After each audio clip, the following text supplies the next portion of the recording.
తన వేలుకున్న రింగులో దాగున్న సీక్రెట్ బయట పెట్టారు సీఎం చంద్రబాబు. భార్యాభర్తల మధ్య దూరి వాళ్లకు నిద్ర లేకుండా చేస్తున్న సెల్ ఫోన్లను తానే తీసుకొచ్చానని మరోసారి నొక్కి ఒక్కానిచ్చారు. నమస్తే సార్.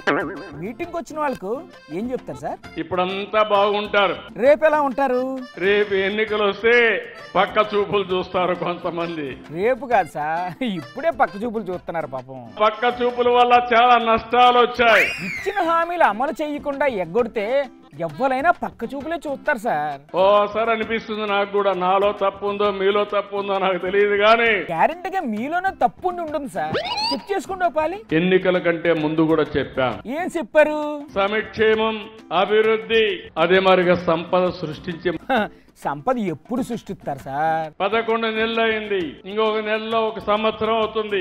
ఇంకా ఎంత టైం పడుతుంది సార్ ఆ సంపద సృష్టించడానికి? దేశంలో ఎక్కడా చేయనన్ని సంక్షేమ కార్యక్రమాలు చేశాం. అవునా? అయితే అన్నదాత ఇచ్చేసారా? అన్నదాతకి 20,000 రూపాయలు ఇస్తా అన్న కష్టాలున్నాయి, ఇబ్బందులున్నాయి. కష్టాలు ఇబ్బందులు ఉంటే ఎలా ఇస్తారు సార్? మరి కేంద్రం 6,000 ఇస్తుంది, రాష్ట్రం 14,000 ఇవ్వాలి. అదైనా ఎప్పుడు ఇస్తారో చెప్పండి. మరి కేంద్రం వేసిన రోజునే మీ అకౌంట్ లో డబ్బులు వేసే బాధ్యత తీసుకుంటామని చెప్పి కూడా నేను మీకు తెలియజేస్తున్నా. మరి తల్లికి వందనం సంగతి ఏంటి సార్? తల్లికి వందనం కూడా ఇస్తానని చెప్పాం. ఎప్పుడు ఇస్తారా తల్లికి వందనం? తల్లికి వందనం కూడా తొందరలోనే ఇస్తాం. పోనీ ఎంత మందికి ఇస్తారో చెప్పండి. ఎంత మంది పిల్లలుంటే అంత మందికి డబ్బులు ఇస్తామని కూడా హామీ ఇస్తున్నాను. మీరు ఇస్తారు, వాళ్ళు తీసుకుంటారు. ఈ రోజు మీకు అందరికి సెల్ ఫోన్లు ఉన్నాయా లేవా? అవును, ఉన్నాయి. ఉన్నాయండి, చేతులు పైకెత్తండి. చేతులండి పైకెత్తండి అమ్మా. లేని వాళ్ళు ఎవరన్నా ఉన్నారా? అయినా ఈ రోజుల్లో సెల్ ఫోన్ లేని వాళ్ళు ఎవరుంటారు చెప్పండి. ఎట్లయిపోయిందంటే ఒకప్పుడు నన్ను సెల్ ఫోన్ల గురించి మాట్లాడితే నన్ను ఎగతాళి చేశారు. సరే ఫోన్లేండి పాపం. ఇప్పుడు ఎట్టుందంటే భర్త ఇంట్లో లేకపోయినా భార్య ఉండగలుగుతుంది, భార్య ఇంటి లేకపోయినా భర్త ఉండగలుగుతాడు. ఇద్దరు కూడా సెల్ ఫోన్ లేకపోతే మాత్రం పొద్దుపోదు. అవునా కాదా?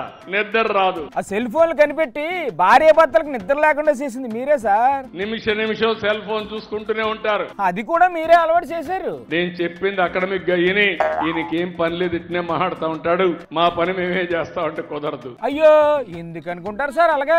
నేను ఇచ్చిన స్లోగన్ కూడా మీరు గుర్తుపెట్టుకోండి. మళ్ళీ కొత్త స్లోగన్ ఇచ్చారా? ఏంటది?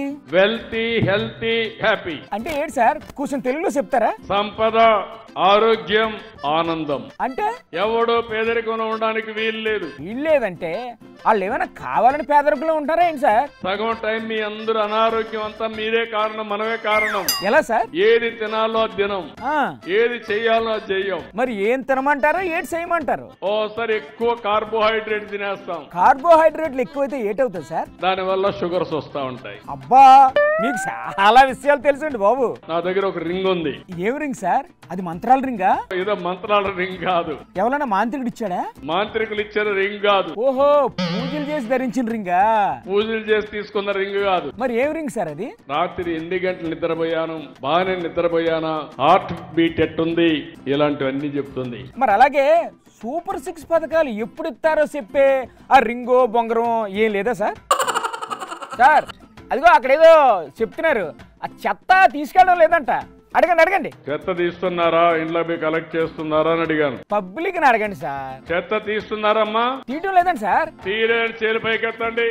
ఎత్తండి అడుగుతున్నారు సార్. బీ క్లియర్, చాలా ప్రమాదం ఉంటుంది. మళ్ళీ చెప్తున్నా, రేపటి నెల నుంచి ఆకస్మిక తనిఖీలు ఉంటాయి. మళ్ళీ చెత్త ఎత్తకపోవడం ఏంటి సార్? అసలు ఏం జరుగుతుంది సార్ తమ పాలనలో? మీరేమనుకుంటున్నారంటే సార్ మారిపోయాడు అనుకుంటే నేను మారిపోయానన్నారు కదా సార్ ఆ మధ్య. నేను 95 సీఎంనే, ఆ విషయం మీరు గుర్తుపెట్టుకోండి. అంటే తమరు ఏం మారలేదన్నమాట. ఓకే 95 సీఎం లాగా ఉండండి. ముందు ఆ చెత్త క్లియర్ చేసేయండి సార్.